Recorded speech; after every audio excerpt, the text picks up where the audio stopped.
નમસ્કાર, હું છું તમારો દોસ્ત અબ્બાસ મેઘાણી. સ્વાગત કરું છું તમારું આપણી આલ્ફા એકેડમી ચેનલમાં. આજે હું તમારી સમક્ષ ભૂલ વિશે વાત લઈને આવ્યો છું. ભૂલ જે આપણા બધાયની થાય, મહાન માણસ હોય એમની પણ ભૂલ થાય. અને તમે કહેવત તો સાંભળી છે કે માણસ માત્ર ભૂલને પાત્ર. તો આ ભૂલ કેવી રીતના સુધારવી? આપણી સાથે રહેતા લોકો ઘણી વખત ભૂલ કરે છે, આપણે તેના ઉપર ગુસ્સો કરીએ છીએ, એના કારણે તેનામાં કોઈ ચેન્જીસ નથી આવતો. હું તમને એક એક્ઝામ્પલ દ્વારા સમજાવું. મારો ભાઈબંધ એક હતો વિપુલ. હવે એમને ડાન્સ કરવાનો બહુ શોખ હતો, એટલે એક ટીચર પાસે ગયો અને કહ્યું કે મને ડાન્સ શીખવો છે. ટીચરે કીધું કે તું મને થોડોક ડાન્સ કરી બતાવ. એક સોંગ શરૂ કર્યું, વિપુલે થોડો ડાન્સ કર્યો. હવે વિપુલભાઈને ડાન્સમાં ભૂલ પડી એટલે ટીચરે મ્યુઝિક બંધ કર્યું અને કહ્યું કે વિપુલ, તારો ડાન્સ સાવ બકવાસ છે, તું ક્યારેય ડાન્સ નહીં શીખી શકીશ અને તને ડાન્સ આવડશે જ નહીં, તું સાવ એટલે સાવ ભોથો છો.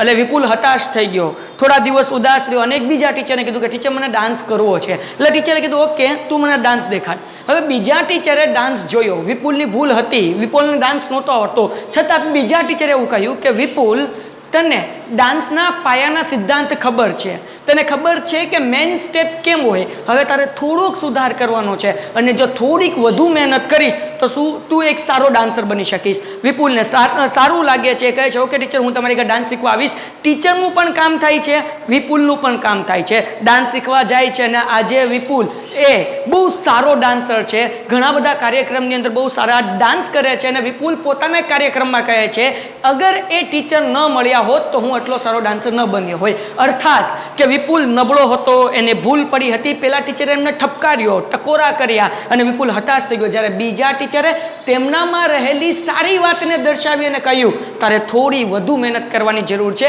એના કારણે વિપુલ એક સારો ડાન્સર બન્યો. અર્થાત આપણી સાથે જે લોકો રહેતા હોય, એ આપણા માતા પિતા હોય, આપણો બાળક હોય, આપણી નીચે કામ કરતા લોકો હોય, એને અગર કંઈ આવડે નહીં તો તેમને ખીજાઈએ નહીં, તેમને ટકોરા ન મારીએ, તેને એમ ન કહીએ કે તું ડબ્બા જેવો છો, ગધેડા જેવો છો, તને કશું આવડતું નથી, તું દરેક કામમાં ભૂલો કરે છે. એવું કહેવા કરતાં એમણે જે કામ કર્યું છે એમાં સારી વાત કઈ છે તે શોધો. તેમની બે સારી વાત તેમની સામે રાખો અને કહો કે ભાઈ તે આ કામ સારી રીતે કર્યું છે, આ બરાબર છે, પણ જો તું આ સુધાર કરીશ તો તું સારી રીતે કામ કરી શકીશ, તું આમાં માસ્ટર બનીશ.